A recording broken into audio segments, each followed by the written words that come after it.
Y pasó como un hombre más entre los 17 familiares de Ovidio Guzmán López que fueron recibidos en la garita de San Isidro el pasado viernes. Pero Griselda López, la madre de Ovidio y segunda esposa de Joaquín El Chapo Guzmán, fue durante muchos años no solo una persona de confianza para quien fuera el líder del cártel de Sinaloa, sino también para muchos aspectos de la operación de esa organización criminal.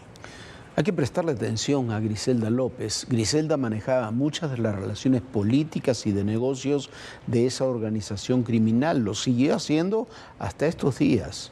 De las esposas y parejas que tuvo el Chapo, fue en ese sentido la más cercana. Su hijo mayor, Edgar, fue asesinado en 2008 y fue de todos los hijos que tuvo el Chapo también el más cercano a Joaquín. Griselda tenía relación cotidiana con funcionarios y personajes de poder en el Estado e incluso era un importante contratista del gobierno estatal. La historia de Griselda López es en buena medida parte de la historia del cártel de Sinaloa. Es el momento en que 17 familiares de El Chapo Guzmán se entregaron al FBI en la garita de San Isidro, en Tijuana. De acuerdo con el periodista Luis Chaparro, en su programa Pie de Nota, volaron el viernes 9 de mayo de Sinaloa a Tijuana y cruzaron a pie a San Diego, California, donde los esperaban agentes estadounidenses. Entre los parientes de El Chapo iban una hija, varios sobrinos, un nieto de nombre Archibaldo, un yerno y su ex esposa y madre de Ovidio Guzmán, Griselda López Pérez. La entrega estaría relacionada con el acuerdo de culpabilidad al que llegó Ovidio con la Fiscalía estadounidense. El nombre de Griselda, segunda esposa de El Chapo, llama la atención debido a que fue, por años, perseguida por las autoridades estadounidenses y mexicanas debido a su papel dentro del cártel de Sinaloa, clave para la operación de la organización criminal. Investigaciones revelan que Griselda manejaba varias de las relaciones políticas y de negocios. Además, se encargaba de la relación con funcionarios y personajes del poder en Sinaloa. Incluso era una importante contratista del gobierno estatal. A diferencia de la primera esposa de Joaquín, Griselda fue considerada parte del núcleo íntimo de Guzmán. Desde el 19 de enero de 2001, cuando Joaquín Guzmán escapó del penal de Occidente en Jalisco, Griselda se convirtió en uno de los principales objetivos de las corporaciones federales para recapturar al capo. Le siguieron los pasos en la Ciudad de México, Estado de México, Puebla, Jalisco y Sinaloa, pero su seguimiento no concretó la detención del líder del cártel de Sinaloa. En los años siguientes, Griselda fue ubicada en Jalisco y Sinaloa. El 13 de mayo de 2010, Griselda fue detenida por la Fiscalía durante un operativo donde se catearon varias viviendas en la capital sinaloense. Pese a que fue liberada, el 6 de septiembre de 2012, la Oficina de Control de Activos Extranjeros del Departamento del Tesoro la incluyó en su lista negra de personas designadas por lavar dinero del narcotráfico y le bloqueó todos sus activos en la Unión Americana. En febrero de 2014, la Fiscalía volvió a catear su casa como parte de una investigación contra sus hijos Ovidio y Joaquín Guzmán López. Agencias de Estados Unidos identificaron que Griselda estuvo en contacto con ellos y con El Chapo a través de BlackBerry. El Departamento de Justicia refiere que el contacto, identificado como Roque, en realidad era ella. A Griselda se le ha vinculado con la gestión de empresas fachada y con el control financiero de recursos ilícitos ligados a sus hijos. Incluso se le identificó como operadora de una compañía de construcción en Sinaloa, usada presuntamente para lavado de dinero. Para ADN 40, Fuerza Informativa Azteca. Bueno, por esas cosas extrañas que suceden en nuestro país y que también suceden en Estados Unidos, no nos engañemos, Griselda López, la segunda esposa del Chapo Guzmán, siempre estuvo ahí en Sinaloa, siempre se relacionó con políticos sinaloenses, tenía una empresa de cemento JM, que es contratista, la contrata el gobierno del estado prácticamente todas sus obras importantes. Hay una historia que ya le habíamos contado aquí hace meses. Usted recuerda que Ovidio Guzmán fue detenido en un impresionante operativo militar ahí en Jesús María, en Culiacán, en los primeros días de enero de 2023, si no me equivoco, unos días antes, ahí en ese mismo lugar, en ese mismo rancho de Jesús María, había habido una fiesta navideña, se habían regalado juguetes para los niños de la región, ahí llegaron a comer a esa gran fiesta, políticos, empresarios, distintos invitados. Era la casa de Griselda, donde 10 días después de la fiesta fue detenido con un saldo de muchos muertos en una operación que coordinó en aquel momento quien era el jefe del Estado Mayor de la Defensa, el que es ahora el secretario de la Defensa, el general Ricardo Trevilla, con costos de vida de militares y muchísimos sicarios. Ahí fue detenido Ovidio. Pero 10 días antes, insistimos, se había hecho una fiesta. Ahí estaban los políticos del Estado, ahí había empresarios, ahí había socios. Ahí estuvieron. Griselda era un personaje central, era un personaje central que la OFAC, que esta dependencia del Departamento del Tesoro de los Estados Unidos, le había congelado sus activos, donde se supone que era perseguida en México, pero nadie la perseguía. Apenas ayer se decía que ninguno de estos 17 familiares tenía órdenes de aprehensión en México, incluyendo Griselda. Uno se pregunta, ¿y por qué no lo tenía? Pero bueno, esa es la realidad. Hoy Griselda está, como Ovidio, como Joaquín, como sus 2 hijos, está en Estados Unidos junto con otros 16 familiares y está siendo acogida para protección allá en la Unión Americana, Viviana. Sí, Jorge, porque más de todo hay que recordar, y lo hemos dicho en este programa, ya en este momento la fracción en Sinaloa de los Chapitos estaba ya perdiendo la batalla en contra de la Malliza y también estaban en un momento complicado de seguridad. Se van a Estados Unidos, de alguna manera se resguardan, se protegen, pero también llegan a acuerdos para colaborar con las autoridades estadounidenses. Y como bien decíamos, es precisamente Griselda, Ovidio, Joaquín Chico, quienes tienen toda la información de cómo se maneja el cártel, sobre todo de estos últimos años, porque Estados Unidos ya tenía grandes capos detenidos que ya habían colaborado, que ya han soltado mucha información, pero de tiempo atrás. Hay que recordar, el boom, digamos, lo más exponencial de los Chapitos es cuando empiezan a traficar con fentanilo, y eso es relativamente nuevo, 2017, 2018.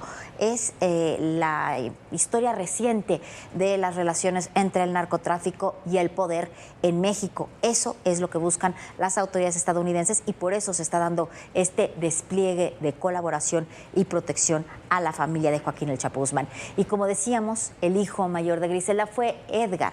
Edgar fue asesinado en Culiacán en 2008, tenía apenas 22 años, junto con 3 amigos. Todos los chavos que fueron asesinados eran hijos de importantes figuras del cártel de Sinaloa.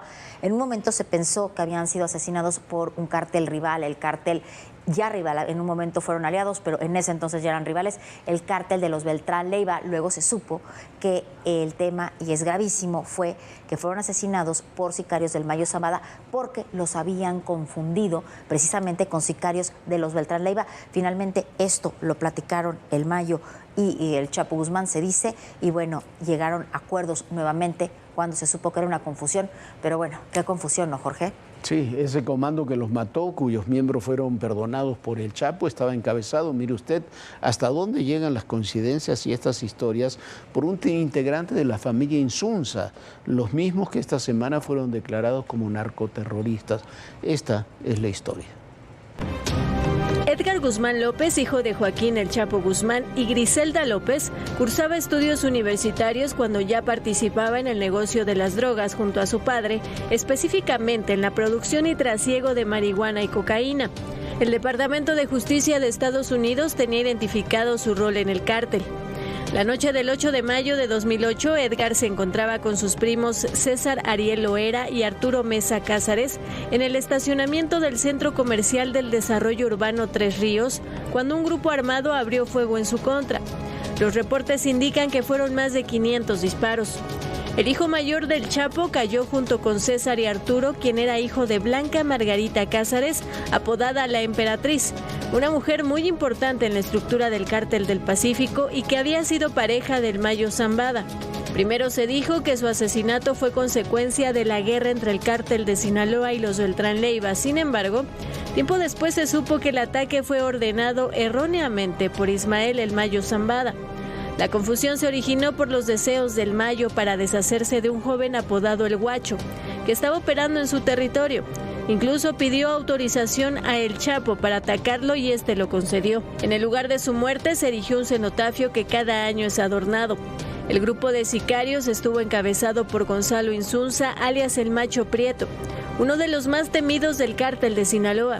Tenía a su mando más de 200 hombres y era considerado casi intocable. No hubo castigos ni represalias inmediatas, y el grupo de sicarios del Cártel de Sinaloa siguió operando. El Macho Prieto fue abatido por la Marina en diciembre de 2013 en Puerto Peñasco. 12 años después, el apellido Insunza vuelve a estar en la mira de las autoridades. Esta semana, Pedro Insunza Noriega y su hijo, Pedro Insunza Coronel, fueron acusados por el gobierno de Estados Unidos por narcoterrorismo. El Departamento de Justicia señala que son los responsables de una gran parte del tráfico de fentanilo, cocaína, metanfetamina y heroína a Estados Unidos. Además, la Fiscalía para el Distrito Sur de California los ubica como los artífices de una de las redes de producción de fentanilo más grandes y sofisticadas del mundo. Los Insunza son identificados líderes de la facción Beltrán Leiva junto con sus socios Óscar Manuel Gastelum Iribe, el músico, y Fausto Isidro Mesa Flores, el Chapo Isidro. Los Insunza y el Chapo Isidro, entre otros, mantuvieron el control de sus territorios, sobre todo en Sonora. Sin embargo, luego del secuestro y entrega del Mayo Zambada, se aliaron con los Mayos en su lucha contra los Chapitos. Pedro Insunza Noriega, el Sagitario o el de la Silla, es señalado principal operador logístico y financiero del grupo. La red de los Insunza y del Chapo Isidro tiene operaciones en Colombia, Panamá, Costa Rica, Honduras y Guatemala, además de México y Estados Unidos. Bueno, las historias dan vueltas, son circulares y se vuelven a conectar. Lo cierto es que Griselda López esté en Estados Unidos, que Ovidio y su hermano Joaquín hayan llegado a acuerdos de colaboración con la Fiscalía estadounidense, con el Departamento de Justicia, que los familiares hayan sido recibidos, es un mensaje contundente de los acuerdos de colaboración, sobre los acuerdos de colaboración, la magnitud que tienen esos acuerdos con la justicia estadounidense. Y como hemos dicho muchas veces, no hay acuerdo. Claudia Sheinbaum se quejó de que Estados Unidos no le dé información sobre este caso. O sea, hay una política de ellos de no negociar con terroristas. Ellos, en una decisión de ellos, deciden nombrar algunas organizaciones de la delincuencia organizada como terroristas. Entonces, pues que informen. Si hay un acuerdo, si no hay un acuerdo. Pues lamento decirle que no le van a dar información a la presidenta, como no le dieron información de la caída hace prácticamente un año del Mayo Zambada y de Joaquín López, pero además creo que se confunden los términos. Creo que tiene razón el gobierno mexicano al pedir que haya información sobre Ovidio Guzmán, porque Ovidio fue detenido en México y extraditado a Estados Unidos, tiene órdenes vigentes en nuestro país, pero Estados Unidos se va a esperar hasta julio, cuando sea la presentación oficial, para decir que hubo un acuerdo de culpabilidad, y no va a informar, se lo podemos asegurar, de los términos del acuerdo de colaboración que haya obtenido con la justicia estadounidense. La presidenta dice hoy que Estados Unidos dice que no se negocia con terroristas, y tiene razón, pero resultan dos cosas que son importantes. Una cosa es no negociar con terroristas, para eso se aplica esa frase cuando hay un evento en marcha, un secuestro, una extorsión, una actividad de ese tipo. Y otra cosa es negociar con terroristas para que den información. Así han caído muchos terroristas, no solamente estos, estoy incluyendo hasta Osama Bin Laden. Y con un tema adicional, apenas ayer Omar García Harfuch había dicho que ninguno de estos 17 familiares de Ovidio que llegaron a los Estados Unidos tenía orden de aprehensión en México. Entonces, ¿qué información se les puede pedir si llegaron libremente a Estados Unidos, ingresaron a los Estados Unidos y ahí fueron recibidos? Pongo la pregunta desde el otro ámbito. ¿En dónde estaban mirando y qué estaban haciendo las autoridades migratorias de México? Llegan 17 familiares del Chapo Guzmán a la frontera, se supone que llegaron la mayoría de ellos en vuelos privados y nadie se enteró. Nos enteramos porque el reportero, un reportero destacado de Sinaloa, Luis Chaparro, lo subió en su programa con video y todo, y aquí nadie sabía nada. Habla muy mal de lo que hacen nuestras autoridades migratorias. Bueno, Jorge, vamos a otro tema. Fueron desmantelados 3 laboratorios de producción de drogas sintéticas en Sinaloa, donde incautaron estupefacientes y precursores químicos. Así lo informó el Servicio de Control de Inmigración y Aduanas de los Estados Unidos, esta agencia ICE.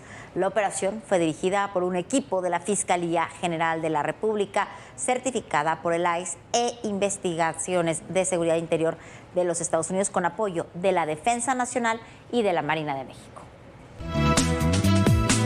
Del que somos el primer país exportador. Renunció, ¿por qué? Porque no estaba de acuerdo en la magnitud que ha tenido el narcotráfico mexicano. Las confrontaciones, las reacciones.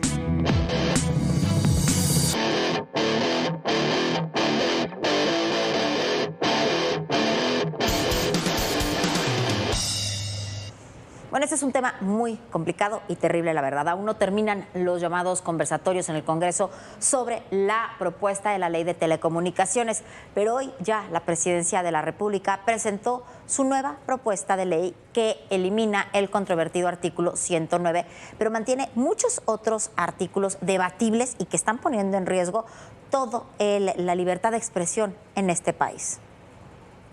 El artículo 109 que causó cierto malentendido, polémica, como lo mencionó la presidenta, aquí no hay censura. Al contrario, ¿no? Una ley que promueve conectividad, que promueve que más personas se puedan usar datos. Así es como se confirmó la eliminación de uno de los artículos más polémicos de la Ley de Telecomunicaciones y Radiodifusión, el artículo 109, que abría la puerta a la censura en las plataformas digitales en el país. Además, quedaron eliminados los artículos 201 y 202, que sometía a autorización previa todos los contenidos patrocinados por gobiernos extranjeros. Y se modifica el artículo 210, que planteaba la prohibición de transmitir propaganda extranjera. Este se acotó y ya no entran los contenidos de organismos internacionales. Con estos cambios, la presidenta envió este 14 de mayo una nueva versión de la iniciativa al Congreso. Sin embargo, para expertos y legisladores de oposición, los cambios no son suficientes. Los avances hoy anunciados todavía se quedan muy cortos. No se pronunciaron sobre el artículo 8, fracción 62, que les permite, fíjense qué grave, ordenar la suspensión inmediata de las transmisiones. Lo mismo van a encontrar en el artículo 184. Y una de las principales demandas tiene que ver con un organismo desconcentrado, debido a que aún se sostiene la idea de concentrar las facultades y funciones en la Agencia de Transformación Digital y Telecomunicaciones, que encabeza José Antonio Merino. Acusan que la agencia tendría más de 65 facultades, en un exceso burocrático que perjudicaría al sector y a millones de usuarios. La oposición invitó a Morena a trabajar en conjunto, a dar importancia a los conversatorios. Y debe de entender el gobierno que los conversatorios no deben de convertirse en simulatorios. que realmente deben de cambiar de forma y de fondo. Por su parte, esta semana el senador Armando Melgar habló de la importancia de ejecutar esta ley de forma transparente. Decimos de manera muy popular y coloquial que no hay que hacer cosas buenas que parezcan malas. Entonces, yo puedo pensar que la presidenta no tiene una actitud para censurar, pero la ley como viene hoy, sí viene con censuras, con límites a la competencia, con faltas, ahora sí que te ponen con el gatillo, ¿sí? Y con el cañón, al momento en que tú hagas algo como medio de comunicación. No olvidemos que los medios de comunicación, como toda la industria digital, es una parte fundamental dentro de la sociedad mexicana. Pese al llamado de unidad por parte de la oposición, no fueron invitados a la reunión privada que sostuvieron esta tarde legisladores de Morena con José Merino, titular de la Agencia de Transformación Digital. Bueno, ya analizaremos al detalle esta iniciativa, pero por lo pronto vamos a Medio Oriente. Ahí sigue de gira Donald Trump y donde todos los mandatarios árabes están tratando de halagarlo en todas las formas posibles. Así halagan a Donald Trump. Donald Trump sigue de gira por Medio Oriente. Su primera parada la realizó en Arabia Saudita el pasado martes, en donde aterrizó en Riad, escoltado por aviones de combate, y fue recibido por el príncipe heredero saudí, Mohammed bin Salman. Desde su llegada hasta la conclusión en una cena de Estado en el Palacio Omar bin Saud, el príncipe heredero saudita, Mohammed bin Salman, estuvo a su lado. En tanto, en el Foro de Inversión Saudí-Estados Unidos firmó varios acuerdos con el gobierno saudita. Destaca la inversión de $600 mil millones por parte de Arabia Saudita. Incluye un acuerdo de ventas de defensa entre los aliados por valor de casi $142 mil millones. Trump aprovechó para anunciar sus intenciones de retirar las sanciones a Siria, luego del derrocamiento de Bashar al-Assad, pues dice merece una nueva oportunidad para crecer. I will be ordering the cessation of sanctions against Syria in order to give them a chance at greatness. Oh, what I do for the Crown Prince. The sanctions were brutal and crippling and served as an important function, nevertheless, at the time, but now it's their time to shine. Para este miércoles, previo a su llegada a Qatar, Donald Trump se reunió en Riad con el presidente interino sirio, Ahmed al-Shara, conocido anteriormente por su nombre de guerra militante, Abu Mohammed al-Jolani. Aquí en Estados Unidos lo incluyó en la lista de terroristas globales en 2013 por liderar la filial de Al-Qaeda en Siria. El encuentro entre ambos, descrito por Siria como histórico, fue el primero entre un presidente estadounidense y uno sirio en 25 años. Ya en Qatar, su segunda parada en Medio Oriente, Donald Trump recibió una efusiva bienvenida y anunció un acuerdo de $200 mil millones para la compra de 160 aviones del fabricante estadounidense Boeing, acuerdo firmado por el primer ministro de Qatar, Mohammed bin Abdul Rahman Al Thani. Sin embargo, durante su visita volvió a resurgir la polémica sobre el regalo que realizara la familia real catarí de un Boeing 747-8 que servía de reemplazo para el actual avión presidencial estadounidense. El recorrido de Donald Trump sobre el Golfo Pérsico busca por encima de todo tratos comerciales, aviones, energía nuclear, inversiones en tecnología y armamento. Bueno, en estos recorridos, en esta gira, sobre todo en esta, la danza de millones es brutal. Lo que se han comprometido Arabia Saudita y Qatar, cada uno por su lado, son miles, billones, trillones para nuestro concepto de dólares en inversiones, en compras, en equipo militar. Quieren halagar a Trump y Trump los quiere halagar a ellos, quiere establecer una alianza férrea con los países que son cercanos independientemente del régimen, de las características que tenga ese régimen en esa zona de Medio Oriente. No va a visitar Israel, pero Israel, mientras tanto, se está prestando a tomar Gaza, tomarla literalmente. Ya incluso los anuncios que se han dado es que van a desplazar, van a enviar a otros países por lo menos la mitad de la población. Israel va a tomar Gaza en los próximos días en el contexto de esta misma gira de Donald Trump. Y habrá Habrá que ver qué sucede mañana en Turquía. En estas reuniones se iban a hacer en Ankara, se movieron a Estambul, entre Ucrania, Rusia y representantes de los Estados Unidos. El presidente Zelensky había pedido que hubiera una reunión personal con Vladimir Putin. Putin no irá, irá un funcionario de segundo nivel con una comitiva también de segundo nivel ahí a Estambul, a ver qué es lo que sucede, en qué quedan las cosas ahí en el tan convulso Medio Oriente, con una gira que sí hay que calificarla, por lo menos a nivel de las inversiones de histórica, Viviana. Sin duda, Jorge, nosotros ya nos vamos. Muchísimas gracias por habernos acompañado. Mañana lo esperamos muy puntual aquí en Todo Personal. Y recuerden, mañana es Día del Maestro, están convocadas muchas manifestaciones, muchos bloqueos, muchas marchas, así que tome precauciones si va a salir. Seguramente será un día caótico de tráfico en las principales ciudades del país. Descanse, nos vemos mañana. Bonita noche, Jorge. Muy buenas noches, Viviana. Y felicidades también a los maestros, a los millones de maestros que sí trabajan y que tienen otro tipo de actividades, no de los que van a bloquear las calles el día de mañana. Recuerden, el poder en la política, todo, pero absolutamente todo, es personal. Gracias.